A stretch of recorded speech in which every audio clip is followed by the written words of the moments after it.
Alright, that's it. We are live, and it looks like I've got audio and everything. Hello, everyone. Who all is here? Within my view, we have Sergeant Slaughter's Slaughterhouse and Andrew. Andrew, how do you do? Hello, Codename New2Vero2. Always nice to see you here. Hello, Damien from Shetland, Scotland. Hello, Scotland from the United States. Thank you very much for joining. Hello, Ivan and Beta Ray Bob and Cobra Island. How you doing? It's Tuesday. We are at the end of Cobra Converge. Cobra Convergence is done. Hello, Dale and Danjamin and MCDJ ACDC. So, we've had a whole month of Cobra. Hello, Thane Woods. A whole month of Cobra. And it's time to draw back from Cobra for a little while. Hello, Anything Joes. Hello, Matt Edwards.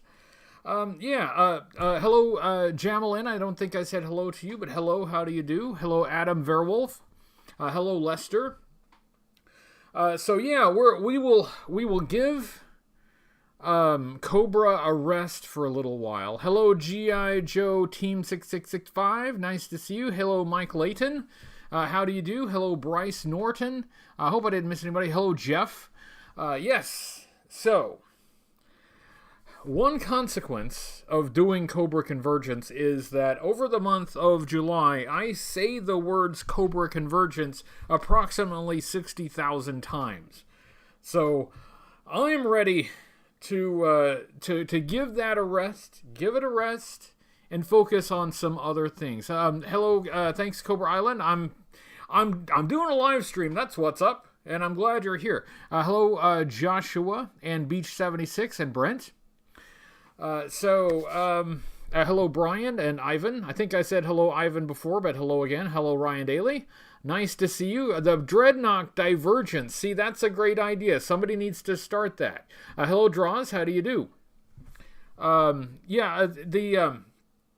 Cobra Convergence 6, I really liked it. A lot of people responded really well to it. Thank you to everyone who participated.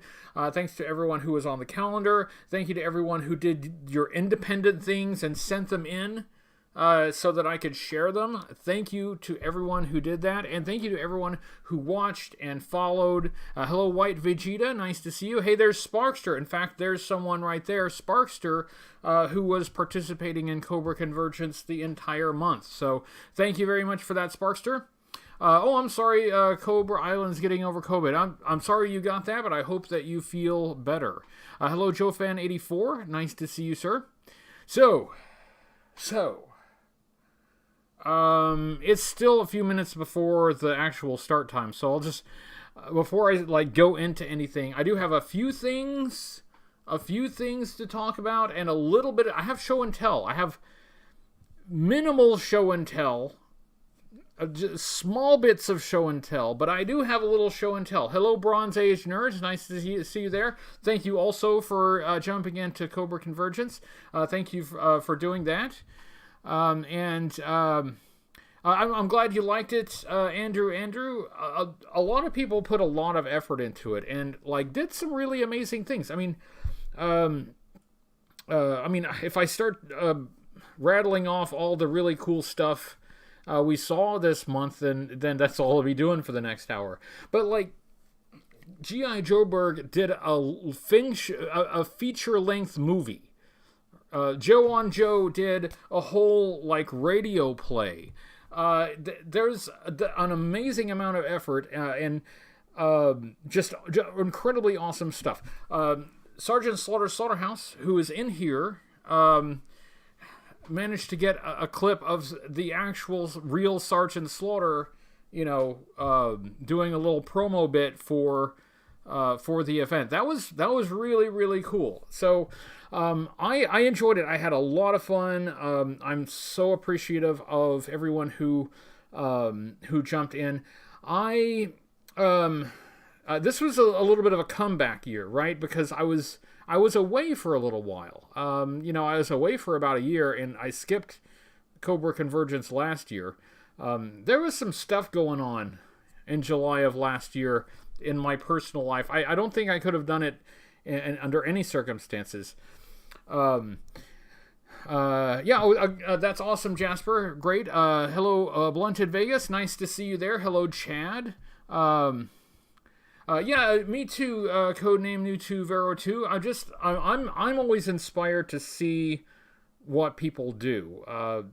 You got some amazingly talented and creative people, and if you just let them be amazing and talented and creative, they come up with awesome stuff. So it's really, really cool to see. And if you would like a summary of at least the people who were on the calendar and the people who were in the promo videos, the weekly videos, I do have the conclusion video up on the channel. That's the most recent video. Yes, and thank you for being part of it, Cobra Island. Hello, Chris. Hey, it's Chris, another Chris. Hello, Chris and Chris. Hello, Chris from Comic Tropes. Nice to see you. Thank you very much, Chris. And I have to apologize. I really do try to catch the Comic Tropes or the Spinner Rack live stream when I can. Lately, though, there's just stuff that gets in the way, and I haven't been able to. Hello, Christian Bricks. Nice to see you again. Greetings from Denmark. Greetings, Denmark from the United States. Thank you for being here. I'm glad you like the Convergence. I was going to say, so Cobra Convergence this year was a bit of a comeback.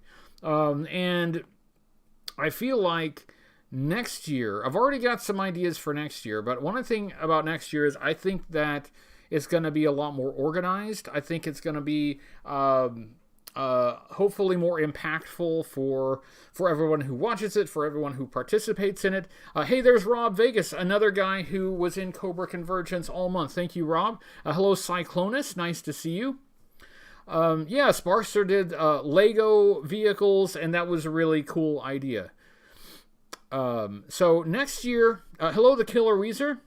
No word from Kevin, referring to Forum BX257. I haven't heard from him in over a year. I haven't heard from Kevin in a long time, and I have tried to reach out to him, and I've not heard anything back. Hello, Treasures for Trigger. Thank you for being in Cobra Convergence as well. Hello, Jumpin' General. Next year is going to be more organized, and I think it's going to be bigger, and I've got some ideas on how to make it bigger and to make it more rewarding, I think, for the viewer to follow all the way through. JoeFan84, thank you for the super chat. Hey, I finally sent that bow for your Storm Shadow. Thank you very much. To your P.O. box, it should be there soon, if not there already. Thank you very much. I appreciate that. That reminds me to check the P.O. box, because I did just check the P.O. box yesterday, and there were a couple things in there, but it's probably not that.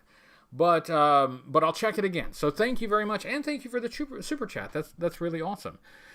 We are actually officially at the top of the hour. Hey there, hello Thagon. Thank you also, Thagon, for being in Cobra Convergence. Will we get a review of Cobra Commander version 7 as part of Cobra Convergence 7? No spoilers, but maybe. That's not a bad idea. So we got Sergeant Slaughter actually said my screen name, which is really trippy. It's just really cool. It's that was a nice moment. We got people already ready for CC7. I'm not ready for CC7 yet. I'm not ready, but I have ideas. Yes, I hope all is well for Form BX257 too. He is the grandfather of all G.I. Joe reviewing on YouTube. I mean, he was doing it before everyone else. But now that you mention it, hello, Damien. I think I already said hello to Damien, but hello again. There is one other person who has been doing the G.I. Joe on the YouTube longer than I have. Actually, other people have been doing it longer than I have. But one in particular that I want to point out, Half the Battle, Timmer on Half the Battle. He has a new review video up today because it's Tuesday. Tuesday is his upload day. He did the G.I. Joe Armadillo, the mini tank, and Timmer's 10-year anniversary on YouTube is coming up very soon. 10 years on YouTube coming up very soon. So I just thought I'd mention that. Just thought I'd leave that there. Another thing that I wanted to mention is there are 5 days left in Operation Recall. They've already met the minimum funding threshold, and now they're just sort of unlocking stretch goals and new characters. They've got over $240,000 raised for Operation Recall. But if you're interested in doing that, I'm already supporting it. I've already pledged to it. But if you haven't yet and you'd like to, you got 5 days left. I like Carson. I like him as a person. I think that the stuff he's done for G.I. Joe has been vital and very important for the community, and I'm really happy to see him doing this. Joe Fence has got a COVID positive test today. Was hoping. I'm sorry. Well, I hope you feel better. That it's still out there and it's still serious business. So my sympathies to you, and I hope that you recover quickly. But sorry that you got the positive test. Dale says, I believe brother-in-law had the Armadillo. Definitely decent tank. The Armadillo is a nice small vehicle. Very few parts. There's hardly anything to lose on it, so it's usually complete. And it's nice. These small vehicles were important for, kids who couldn't get the huge big vehicles. Thank you, the Killer Weezer, for the super chat. There are viewers that have been doing it longer than you, but don't have the following like you. What do you think is the reason? That's a good question, and I've asked myself that on a few occasions, and I don't know is the answer. I don't know.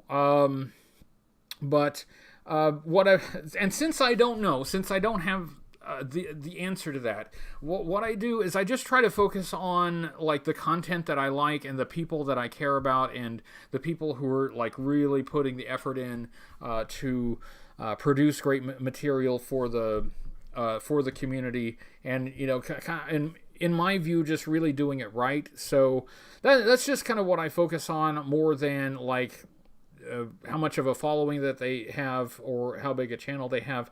That's kind of what I look at. But as I don't know how internet algorithms work. I don't know how. I got no answers. I got no answers for that. Dave E. Hello, Dave E. Nice to see you. Thank you for being here. Anyway, there is one other thing I wanted to address. One minor thing that I wanted to address, and then I have a little bit of show and tell to do. Now, in our G.I. Joe fan community, we've had a little bit of drama, and my channel has a no drama policy, so I will not be addressing any of the drama here. I can't, I don't, that's not what I do. However, what I will do is say something positive about somebody that you should check out. So Travis Moody and A Toy Kind of Mood, they went to San Diego Comic-Con. They were there. They were at the classified panel. They took the pictures of the new stuff that's coming out.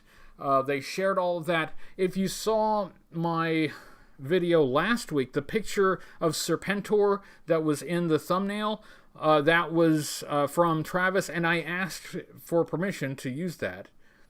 I always try to ask before I use any material created by somebody else. And also, they did an interview with Emily and Lenny about G.I. Joe and about Classified and all that. So great work, guys. That's effort, right? That is actually going to the place and doing it and being there and producing the material and providing some news and information for the community. So A Toy Kind of Mood, the link for their channel would still be on the website, still be on HCC788.com, because the calendar's still up there. I haven't changed it.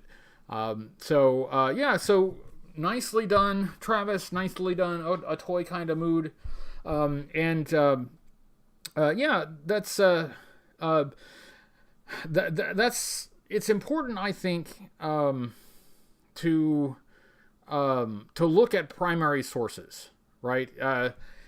This is something that we talked about a lot in academia, is like the difference between primary sources and secondary sources. For instance, I am not a primary source for very much. I am mostly, at best, a secondary source. I'm not a news reporter. I'm not breaking news or anything like that. You want to pay attention to your primary sources, and the primary sources are the ones that are actually there, actually seeing it with their eyeballs, and have the camera, and are actually, first person actually reporting. So, Diecast Nick says hi from the UK. Hello, the UK from the United States. Thank you very much for being here. I'm always reluctant to use any material that's created by someone else. And when I do need to use it, I always ask. And I ask with... hello, Renegade Biker. I ask with the mind that they can say no. Like some material, if I used it in a certain way, it could be fair use, and I could probably legally use it without permission, but being a good citizen within the community, I think, goes a little bit beyond that. For example, we were talking about Carson from 3D Joe's. 3D Joe's has a huge resource of images and, the 3D spins of the G.I. Joe action figures and vehicles. It's a great resource, and I have used some of the materials from 3djoes.com, as have a lot of other people. But I always ask, right? I always ask, and I always credit. Always credit. I always credit the original source. I want you to know where I got it. And that's another thing, from, writing academic papers and stuff, is that you have to cite your sources. If somebody reads your paper and wants to know where you got your information, there should be a source in there that takes them directly to where they can see that information for themselves. That's... Jen says hello from the Czech Republic. Hello, Czech Republic from the United States. Thank you very much for being here. Hello, Chad Farr. Another thing, though, is that I'm reluctant to even ask a lot of the times. Like, I know that if I needed something from 3D Joe's and I asked Carson, he would say it's fine. But I also am cognizant that I am using the work of someone else, and I should do that as little as possible. As much as humanly possible, I should be doing the work myself, right? So there are some times when it's been helpful. Timmer from Half the Battle, who we also mentioned earlier, has been very helpful. Now, Timmer has a much more complete collection than I do, so if I'm missing a figure that I need for reference for a video, he's always been very helpful with shooting me a photo of it. That's been really, really helpful. But I always ask, and I always give credit. So that is something to just to keep in mind. And that goes beyond, talking about toy stuff or, pop culture stuff. That's just something to keep in mind for life, for anything that you're producing. Hello, Photo Viper. Nice to see you. Thank you very much for being here. Hello, Woodman29. Hello, KB and Wilkinson Studios. So yeah, with lots of good blokes in the chat today. Yeah, it's really pretty good. Another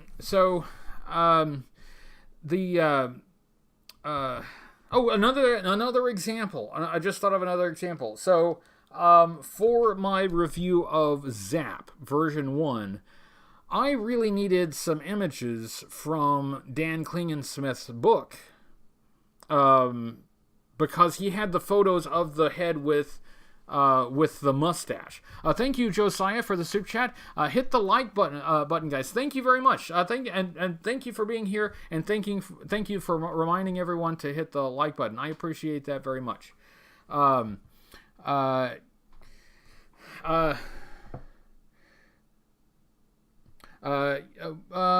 Sorry, I think I've missed some of the conversation. Sorry about that, guys. Anyway,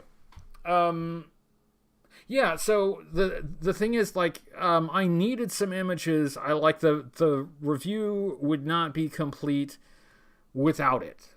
I think that's an important element of the review. And it's something where I could have used it under fair use if I had I wanted to do that, and if I had credited the original source properly. But I asked anyway. And if Dan had not said yes, then I would not have used it. You know, that there's you got, in my opinion, you got to respect the work that people do. And not only that, I bought the book. I purchased the book with my own money. So I like to encourage people to create. I like to encourage people to produce work that is helpful to the community. And one way that I think we can do that is by,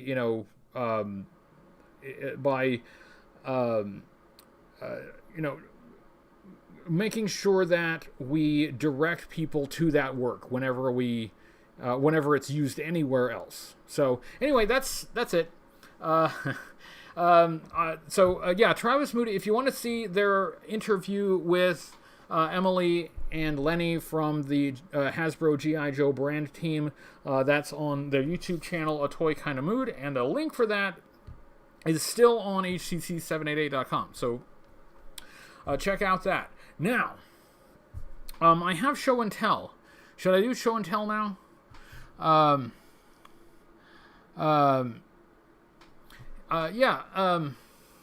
Yes, Loki. That's exactly right. I mean, you can't. I was on one of the law journals in law school, and a large part of what we did as editors was go through these articles and subcite. Right, we would clean up all of the citations that's below the line, right? And so that stuff it matters. It matters. Hey, Peg Warmers, another Cobra Convergence guy. Nice to see you there.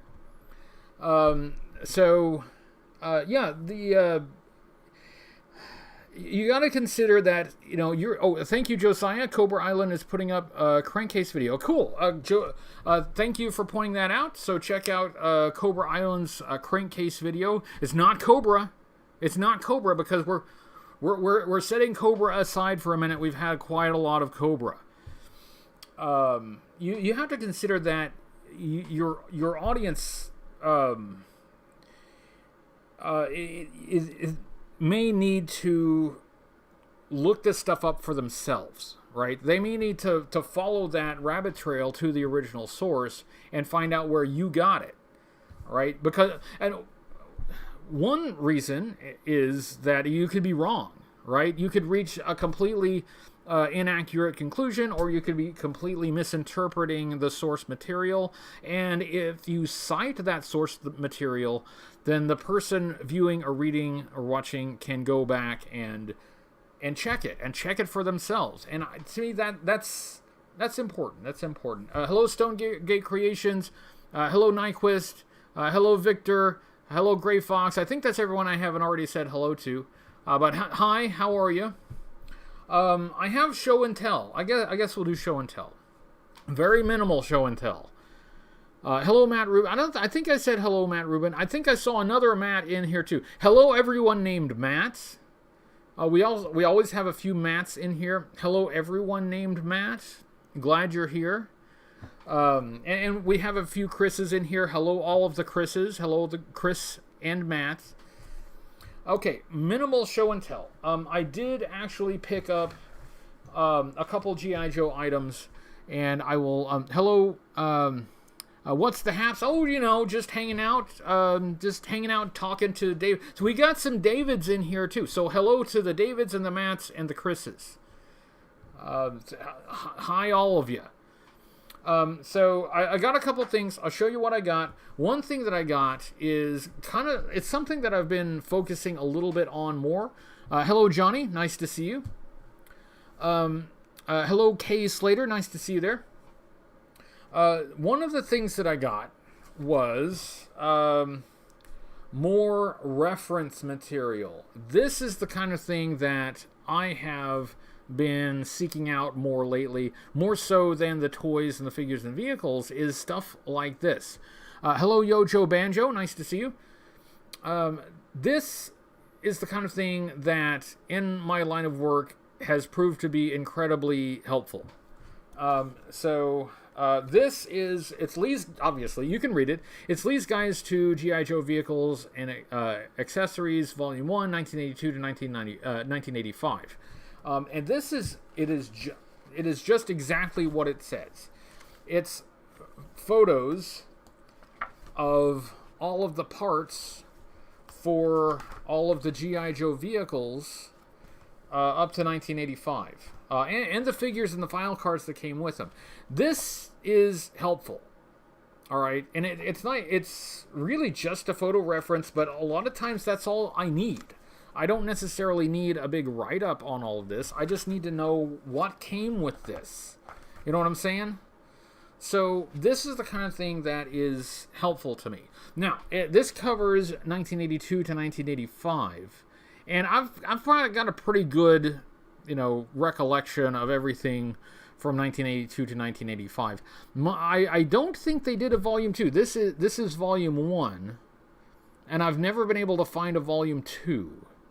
And if they did a Volume 2, that would be a little bit more useful to me because that 1980, it's like 86 to 90 or whatever that would be more helpful to me because that's an era that I'm less familiar with. Pegwarmer says, I used to cut and save those pages from Lee's magazine. Yeah, see, I think I have like some of the magazines, but this is helpful. No thumbing through issues or anything like that. But that's nice. And it includes some variation as well. So yeah, print reference material, very helpful, very useful. Want more of it, we'll get more of it. I don't think they did a Volume 2, but I wish they did. So that's like the main thing that I picked up. So that's part 1. That is part 1 of Show and Tell. Hold on. Oh, thank you, LJ Costanzo. How you doing, HCC? I'm doing fine. Thank you very much for asking. That's very polite of you to ask, and very helpful for you to send a super chat. But thanks. I'm actually doing quite well. Doing quite well right now. I should have done something before I started the show and tell. So let's backtrack. Let's roll it back just for a second. I'm doing art commissions. I'm doing sketch commissions. I posted the information on Facebook and Twitter. So if you would like a sketch, a drawing of a G.I. Joe character, you can get a commission and I will draw it for you and send it to you. So do check that out. And that's what I was going to say. Speaking of visual references, are you getting the Giant 3D Joe's book? I am. That's actually one of the things that I jumped on board with. I like Carson. I like Carson as a person, and I like what he does. He does good work, and I think important work for the community. So that was really easy to jump on board with. It's gonna be really cool, absolutely. Sergeant Slaughter's House says I'll hit you up for a Sarge soon. That's absolutely cool. I have drawn Sergeant Slaughter a few times. but not enough. I like drawing Sergeant Slaughter, and I would be happy to do it. Just let me know. Let me know. So now that I've backtracked and said the thing that I should have said before the show and tell, let's get back to the show and tell. This is part one. I told you it's not a very big show and tell. It's a small show and tell. Small. And here's the other small thing. So I was in Five Below with my kid because she wanted to go and, find cheap trinkets. And I was just walking around and I saw a G.I. Joe thing, right? I saw something from the G.I. Joe and I decided, hey, it's cheap. It's cheap-ish. I'll just pick it up, Why not? And this is what I got. This is what I got, and I'm gonna open this. I'm gonna open it. It's an unboxing of this, and it was $5, which is cheap-ish. Honestly, it could have been a little cheaper, for what it is. It could be more like $3. But anyway. Draws says, thanks so much for a drawing of Zartan. Thank you. I'm really glad you like it. Zartan is another fun one to draw. Lots of little details on Zartan. That's a lot of fun. So I'm going to open this, and we're going to check it out. This is, as you can tell, this is Snake Eyes. I don't know if any of you heard of this character. It's a pretty obscure character. In all of the movies and TV shows and everything, he gets almost no lines. He barely says anything, except in that most recent movie. He couldn't stop talking. It's like usually he's quiet, but then he there's this new movie and he couldn't stop talking. Anyway, so Pegwarmer says he's been looking for those cheap Joes. All right, well here you go. So. This can be a preview if you ever find them. It's this guy. I can tell just by looking at it that he has no leg articulation. Like, that is a solid piece of plastic. So let's open it up. Let's open it up. And while I'm opening it up, I will talk a little bit about Zartan because I've been thinking. I was thinking about the Snake Eyes G.I. Joe Origins movie, the one that bombed. Let's just call it what it is. It just bombed. There we go. And that's too bad because we're not likely to get a G.I. Joe movie of any other kind in the near future. And I think Hasbro and Paramount Studios and whoever is working on G.I. Joe, particularly whoever is working on Snake Eyes, really needs to rethink how they look at this character. I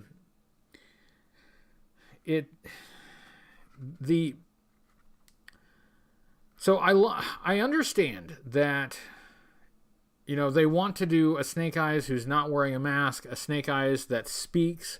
Okay, that's not necessarily the worst idea, but you're at the end of the day, Snake Eyes is masked and he doesn't speak. And that's those are two pretty important characteristics of the character. Those are two important things. So at the end of the day, you got to get there somewhere, right? So if your plan is to start off with the Snake Eyes movie leading into a larger G.I. Joe movie, I don't think that's necessarily a bad idea either. But at the end of your Snake Eyes movie, I think he needs to be masked and silent. Dave E, thank you. I love that Snake Eyes got slapped like a bitch on the G.I. Joe movie. Yeah. He did, didn't he? Yes, I saw that. His ninja powers eluded him. Anyway, so So fine. You're gonna do a movie maybe with Snake Eyes, and it's before he is silent and before he is masked. Okay, I still don't think that's necessarily the best idea, but I can accept it. I can get behind that. But at the end of that movie, the end point needs to be him like this, not just looking like this, but this character. And like if you're gonna start out with Snake Eyes speaking and unmasked, you need to have a pretty good actor for that. So they got Henry Golding, who's a pretty good actor. He wasn't quite right for this role. He really struggled with the American accent. That's he just did. Hello, Davey. Oh, thank you, Dave E. Backhanded slap too. Yeah, Snake Eyes didn't get a lot of respect in that movie or the animated series. But okay, but here's my point. However you get there. Oh, Josiah, thank you for the super chat. Low key DEF would make a solid movie. Yeah, you could do a DEF movie, and it would be, I have to think about that. There's an idea there. There's some thought there. But okay. But here's the thing. Everybody's like, okay. Anyway, here's the box. Everybody's like, what can we do with this guy? He's wearing a mask. You can't see his face. He doesn't talk, so he can't express himself. And so, the filmmakers, writers, directors try to figure out a way around that. Does his head even move? The head moves. The arms also move, and he's holding his sword. 1979 Kenner's Obi-Wan Kenobi and Luke Skywalker style. He's holding it like a Kenner Darth Vader. But I really think that's the wrong way to think of it. I don't think you should run away from those attributes. I don't think... thank you, Chad. What about a movie where he's established and you get his origin via PTSD flashbacks or war, getting this figure? See, that's kind of how they did it in the comic book, right? Because we had flashbacks to how all of that happened. The wrist angle is a little awkward. But in cinema history, there have been lots of silent characters. There have been lots of masked characters. There haven't been a lot of silent and masked characters. And so Snake Eyes would be somewhat unique in movies. But the thing is, like, if you're having a hard time figuring out what to do with a mask, can we get a film version of Silent Interlude? See, that I would watch that. But if you can't figure out what to do with Snake Eyes, you just need better writers, right? You got to have somebody with a bit more creativity to understand what to do with it, because what you have in a masked and silent character is a blank slate for the audience to project their own feelings and emotions on. And this is a tragic character, right? This is a character who has had, many bad things happen in his life. And it's easy to look at this guy and think, oh, he's a badass. We just need to have him beating up a bunch of people. And yeah, you do want that with Snake Eyes. But he's a tragic figure. He has had many of experiences that the audience can connect with. And for a good writer, that's not a liability. And I know that it's going to vary some from the Larry Hama Snake Eyes, and that's fine. It's a different medium. Thank you, Red Foreman. They should follow DC and do a couple direct DVDs streaming animated movies and focus on different Joes each movie. That is another option. That's also an option that a few other people have mentioned. I don't know if we'll have time, but we can talk a little bit about like the idea of a streaming, like a streaming show. Snake Eyes was actually not bad on the first Joe movies. At least he didn't speak. Yeah. Thank you, Josiah. DF should be like a 1993 movie Gunman versus was Mario Peoples? Wow, that's a flashback. That's a blast from the. Thank you, Josiah, for the super chat. That's a blast from the past. But you can create something interesting and unique, and although it will be different from Larry's version, what Larry has done is give you a template, right? He's given you something that you can do something with. A really special character that is somewhat unique, that is rarely seen. And at the audience, I mean, if you do it right, the audience wants to project themselves onto this character and feel all of his pain and all of his emotions. What that takes, though, is it takes good writing. And I think a good writer jumps at this. I think a good writer doesn't run away from these character attributes. I think a good writer uses those to build something special. So that's my thoughts about Snake Eyes. I think the parts of the movie that were more like the Larry Hama universe were the better parts of the movie. I don't think the movie was all bad, but that it needed some help, and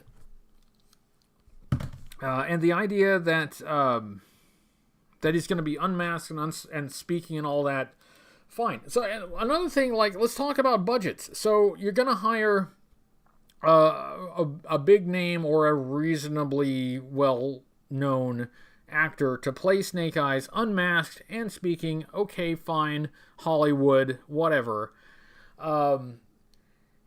You just do that for the one movie, right? At the end of the movie, you know, he's got to be silent. He's got to be masked. He's got to reach that point where it's the starting point of your G.I. Joe series. So when you hit your G.I. Joe series with the ensemble cast, we've already got this guy. He is already in the state in which we know him. We've already connected with him, and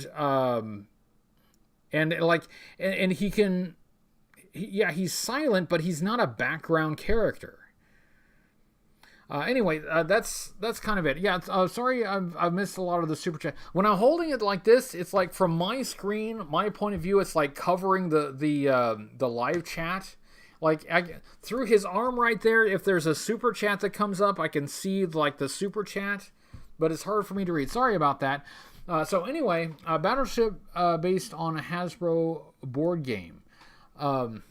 They did a movie for Battleship a few years back, and it was pretty bad. But that movie is like one of my guilty pleasures, because even though it's a bad movie, it really is a bad movie. I still liked it. There's no accounting for taste, I guess. The girl who played Scarlet looked the part, absolutely. And I also I really liked Storm Shadow in that movie. I liked Storm Shadow. I liked the actor. I liked the characterization. They could have made it a Storm Shadow movie. I think it would have been much more watchable. Red Foreman, they should do the first issue of the Marvel Comics as a movie. Train, abduction, Pentagon, the pit, meeting the team, Cobra stuff, assaulting the island. So the first issue of the comic book was written kind of in a cinematic style. So that would, I mean, it's actually kind of an extra long issue too. So it might like be feature length. But I understand, and like I understand that some things are going to be changed. So, I get that. It's okay. I can deal with that. I'm more interested in how you do it and does it work, right? How does it work? What exactly are you changing? How are you changing it? And does it improve things? For example, I think that some of the changes made to some Marvel characters and stories for the MCU have been improvements on what they were in the comic book. So, okay, that's possible. It can happen. But this is a guy, you cannot run away from the character. And just because he's masked and silent doesn't mean he has no character. He has more. And honestly, a good writer can do something with this guy. This is a special character. It's an important character, and somebody out there has got to be able to figure out what to do with him. Anyway, what do we got? So Pacific Rim is Nyquist's guilty pleasure. See, we all have some. Like, I'm not out here pretending that Battleship was a good movie. It was terrible. But I still liked it. So sue me. KB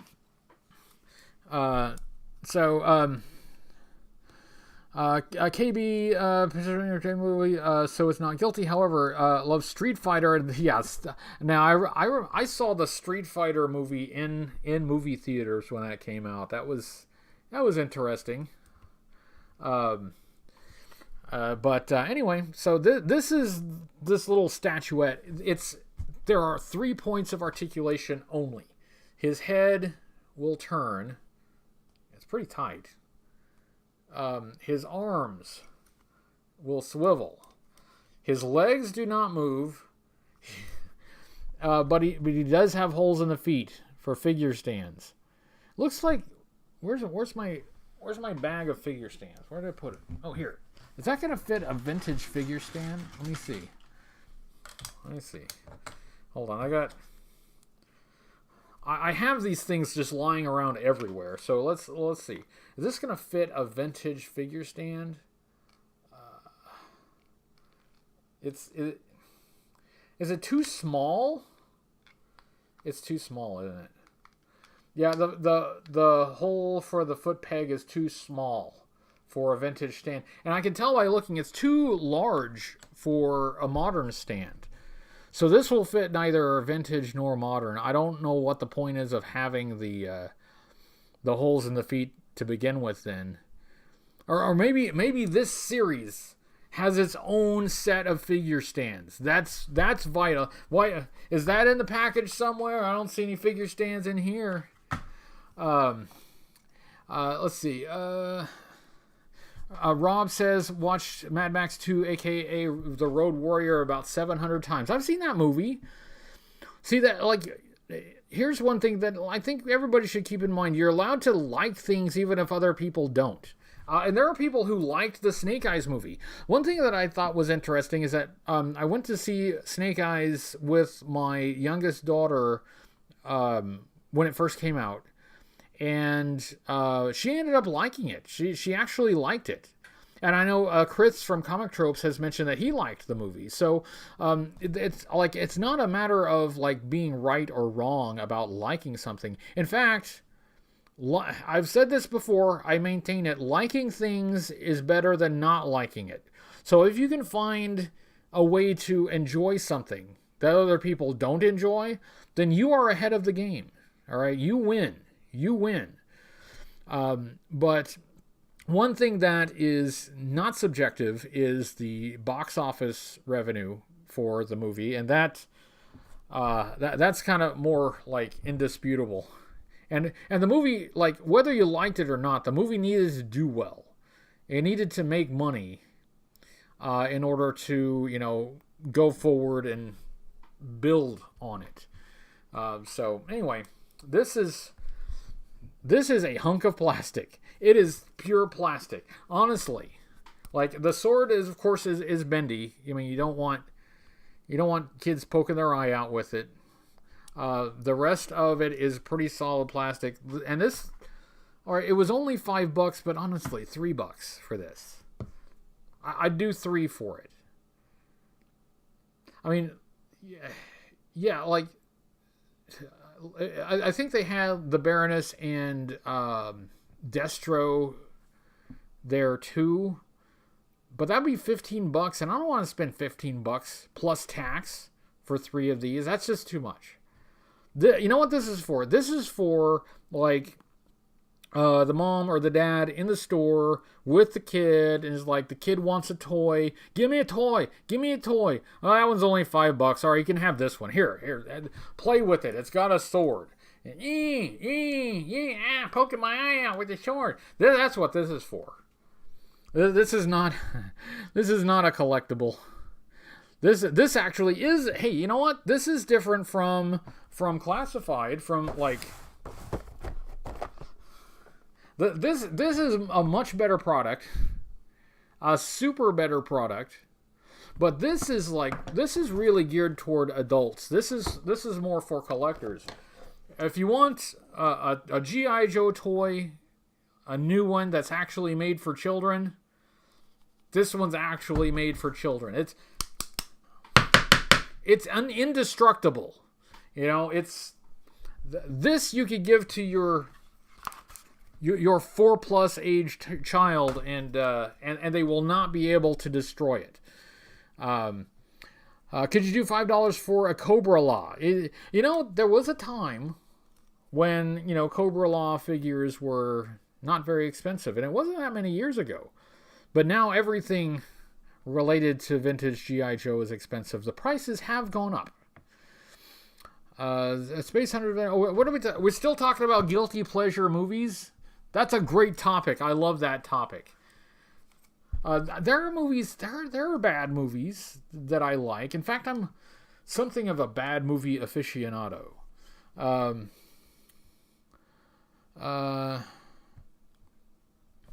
Let's see what R.I.P. Raul Julia, who died right after Street Fighter. Yeah, he was also suffering from stomach cancer at the time. Yeah, that is a sad thing about that movie in particular. That was, basically the last thing that he did. He's like, with an actor like Raul Julia, I'm glad that we got. I'm glad we got one more performance out of him. I'm glad that we got to see him the one more time. But yeah, he died way too young. Chad says, I think everything vintage is expensive now. It is. The prices have gone up. Cobra Island, my guilty movie pleasure is Spaceballs. Spaceballs is funny though. That's not a bad movie. That's I like Spaceballs. I think Spaceballs is pretty funny. What's a like? Now let's see. Like, okay, here, hold on, I'll show you. Here's an actual bad movie. Okay, here's an actual bad. Thank you, Dave E. Raul Julia made the movie because his kids were super fans of video game. Yes, I did hear that, and I'm glad that he was able to do that for them. So, that's something that for his family, that'll be a fond memory that they can look back on. At least I hope they look at it that way. Let me show you an actual bad movie. Okay, this is like Snake Eyes G.I. Joe Origins is Oscar worthy compared to this movie I'm about to. Hold on a second. All right. Now, here's an actual bad movie. Santa Claus Conquers the Martians. And good Lord, look at the price on that. I did not pay $59.95 for that. Holy crap. VHS cassettes, for those of you who aren't around for them, they were actually quite expensive at the time because they were priced to be sold to rental places. Is it a cult classic? Is it though? So anyway, this is a bad movie, and I actually do like this movie. Not because it's good, not because I've somehow dug some gem out of this garbage. I like it because it's hilarious. So yeah, there's I like Pia Zadora was in the movie as a child, so they're like playing up her role in this. So yeah, yes, Pia Zadora was in it, but like as a green Martian child. Anyway, so there's a bad movie. If you want to look at a bad movie, this one stinks. Hello, the Skull Reviews. Thank you very much for being in Cobra Convergence. I very much appreciate it, and nice to see you here. Yeah, look at the price. Look at this. This is nuts. But this was normal though. This was normal. VHS cassettes were very expensive back then. They would be bought by rental places and rented out. So that's why most of the time you wouldn't want to buy them. But the thing is, like, once they became obsolete, people who still had working VCRs, like me, could get them on the cheap. Gardner's bookstore, where I used to work, they had like a wall of VHS for $1 a piece. And at that time, I picked up a few. Here's another movie that stinks, but is also a cult classic. Got that on VHS. Here's that's for some reason I have Jesus Christ Superstar. I don't know why I have that one. Here's we don't talk about him anymore. Here's another like crappy old sci-fi movie. Here's White Christmas, and here let's not forget Die Hard with the Vengeance. So yeah, like I would go every weekend to Gardner's and for $1 a piece pick up like here. Okay, this is an actual good movie. That's a real good movie. Another good now. See that Cobra Island, I think that counts much more. Howard the Duck, that's like an actual bad movie. So anyway, so yeah, like Back to the Future 2. That's another really good movie. And we've got this is Elvira, Mistress of the Dark, hosting The Crawling Hand. So yeah, I just like would pick up armloads of these things. So you got your Men in Black. Oh, thank you, Rob Vegas, for the super chat. Thank you. So now for that $1 Australian, I can go pick up another VHS tape. I mean, I've got the Three Amigos. Love that movie. I've got Dumb and Dumber. This is my autobiography. I've got Indiana Jones and the Last Crusade. So you know, you get the idea. You get the idea. And I don't just have one working VCR. I have 2 working VCRs. So I can still watch these. I can still watch these as God intended, with staticky lines across the screen. You know, video purist. Walking around a video store trying to carry 10 VHS cassettes. Great times. Yeah, see? You see what I mean? You get it. You get it. Anyway, let me put these back. Anyway, yeah, so, like, how do we get off on this topic? We're talking about, like, the Snake Eyes, then Guilty Pleasures, Battleship, which is a bad movie, but I still liked it. And then, yeah, we were talking about, like, all right, what constitutes a bad movie? Do I have any others? Probably, but I don't see any on this. Here's one. Hey, who remembers this one? Who remember? Josiah says, "Thank you for the super chat. $2 and 10 minutes. 10 minutes for $2. You know what? For your $2, just for you, I'm gonna give you 12 minutes. 12 minutes." 12 minutes for you, $2. So who remembers this one? Yeah, now this is true 80s. Look, if I wanted to, I could immerse myself in 1980s media. I could just watch nothing else if I really wanted to do that. I don't really want to do that, but if I wanted to, I could. That's what I'm saying. Yeah, so anyway, that's the end of show and tell. This is G.I. Joe, everyone. Welcome to the G.I. Joe channel. How how are we? Okay, yeah, so I'm giving Josiah 12 minutes for his $2. So I will remind everyone, this is kind of just fun to to just hold and play around with. It's like, it's substantial. It's solid. So I'll give it that. Samurai Cop. Yes. Samurai Cop and Kung Pao. I think I have Kung Pao. I'm pretty sure I have Kung Pao. I don't think I have Samurai Cop, but Samurai Cop is online. You can watch that on YouTube. If you haven't watched Samurai Cop, you should watch Samurai Cop. Anyway, what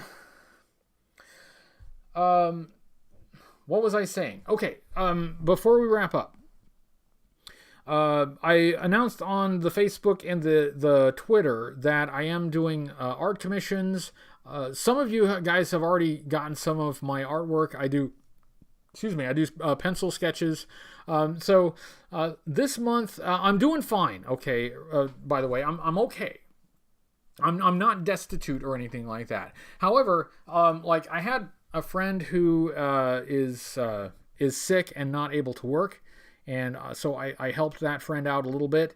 And there's something that I'm wanting to do for myself that's a little bit of an indulgence, I guess. I don't do that very often.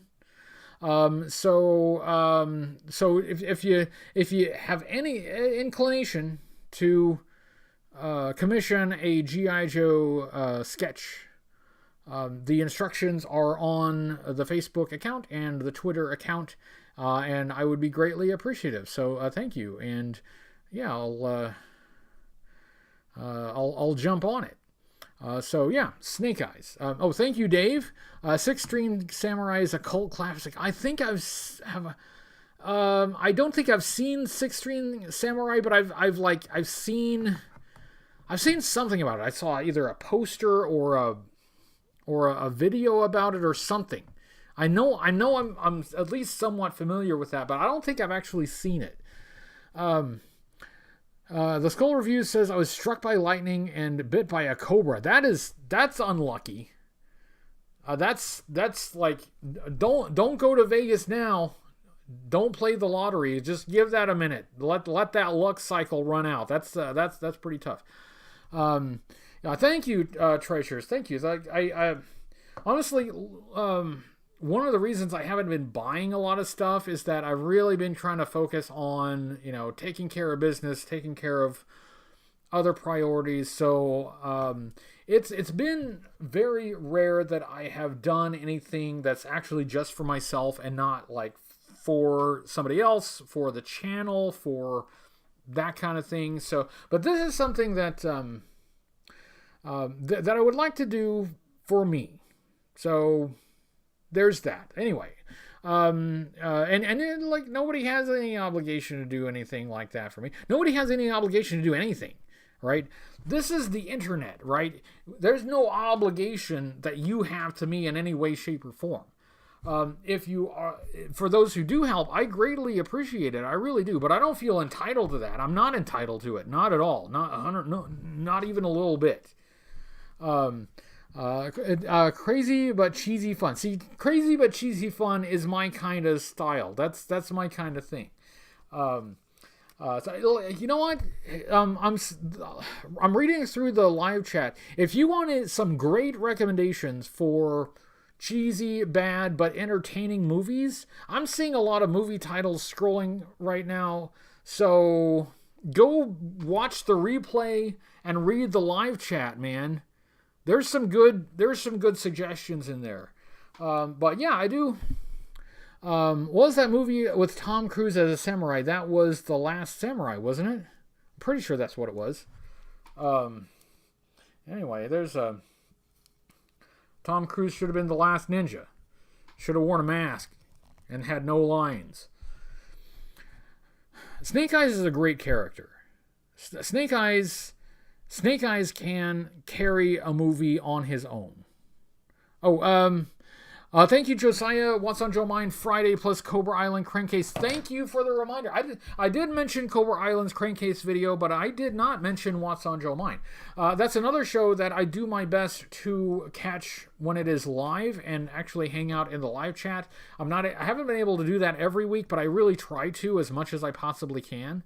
So I'll do my best to show up on Friday and actually be in the live chat for What's on Joe Mind. Thank you, Josiah, for the reminder. Yeah, so Snake Eyes. Here's one thing that I've been thinking about specifically for the Snake Eyes origin movie. So you start out. Well, I don't want to spoil too much, but you've all probably already seen it, so whatever. So you have Snake Eyes. You start out with Snake Eyes as a child, and his father is murdered by bad guys. Okay. And this is supposed to, evoke, an emotional response and like help attach us to the character. And it should do that. It should do that. But I don't think most of us can relate to that very well, honestly. I mean, how many of us have actually had, our parents murdered by assassins?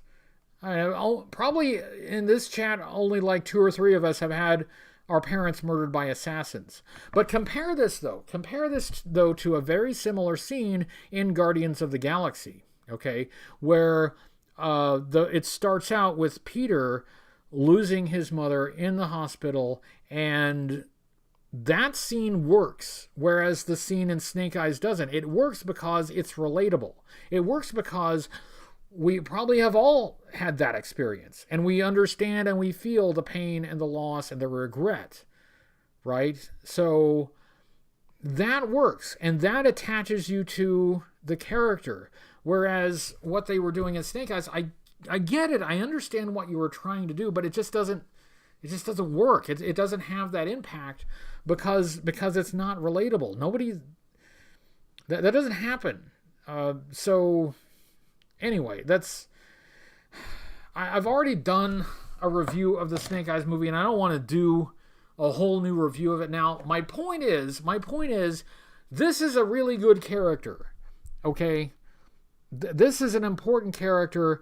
It's one of the most important characters in comic books, and could be one of the most important characters in film if he's done right. So for the love of God, just do him right.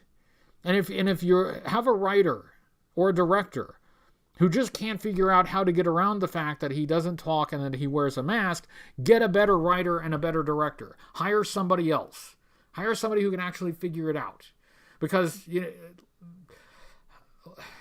it's a different medium. It's not a comic book, but the point is, he was created with those attributes, and people did get attached to this character. People do still care about this guy. And so, it can be done. It can be done, okay? I'd love to see it done. But because we got what we got, that's not likely to happen in the near future. But like I said, Storm Shadow. You know what? That could have been a Storm Shadow movie. They actually did Storm Shadow pretty well. Storm Shadow was interesting. I actually cared about Storm Shadow. And at the end of the movie, when he feels betrayed by the Arashikage clan and he walks away, I can relate. That's something I can sympathize with. That's something I can relate to. I felt what he felt. Really damn good acting. Good acting, good writing. Should have made it a Storm Shadow movie. Thank you very much. God bless America. I don't know. I'm blah, blah, blah. So Sean says, how about an Origin of Shipwreck movie? That's what we all want to see, but it would be, rated NC-17. It would be for an older audience. There's a lot of, have you seen Pulp Fiction? That's probably a little bit, yeah. Anyway, 2 more minutes. I was giving Josiah 12 minutes for his $2, and we got 2 more minutes to go, and then we'll wrap it up. It's been really nice seeing everybody. I've seen a lot of people hanging out here. And a lot of great discussion. Thank you, everyone, for indulging my my tangents. It is appreciated very much. Hello, Will. I don't think I said hello to Will, and I'm not sure I said hello to Chew and Bubblegum either. Hello, and how you doing? Now that the show's almost over, hi, how you doing? Hello, Martin Vasquez. And I think I said hello to Sean Beckett. B-Train, Brady, but hello. B-Train, nice to see you. Yes, the G.I. Joe Berg movie was amazing. I loved it. It was just such. Not only is it a great idea, it's a great collaboration. G.I. Joe Berg's bringing people together. That's awesome. Hoodie Coco Josiah is the Vice Emperor of Cobra. That's all right. It's good to know that there are ranks. That's good to know. It's good to know what the pecking order is. Very good. Too many Snake Eyes figures. Gotta share the love with other figures. Yes. That is something that we have talked about a little bit, is that, Snake Eyes has been an overexposed character for a long time, but for I think we had gotten away from that, because Snake Eyes can't be overexposed when there's nothing, right? There's no G.I. Joe of any kind, so this guy cannot be overexposed. But we're getting back to that point, though, where Snake Eyes is starting to get a bit overused and overexposed again. And I like Snake Eyes. Good character, good fit. Like, it's hard to do this wrong. This is, even though this is basically a lump of plastic, it still looks pretty cool. It's hard to do that wrong, but it is possible to do it just a little too much.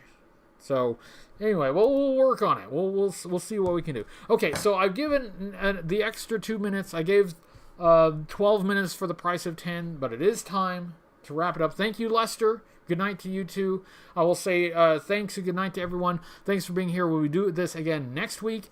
I already have my idea for my next review video, but it's going to be at least a couple weeks. I always take time off after Cobra Convergence. I always take time off, so I'm going to take some time off now that Cobra Convergence is wrapped up, and we will get back to regular G.I. Joe toy reviews after the break. But I'll keep coming to you every week for a live stream. So anyway, thanks everyone. I will see you next week, and for now I will say good night.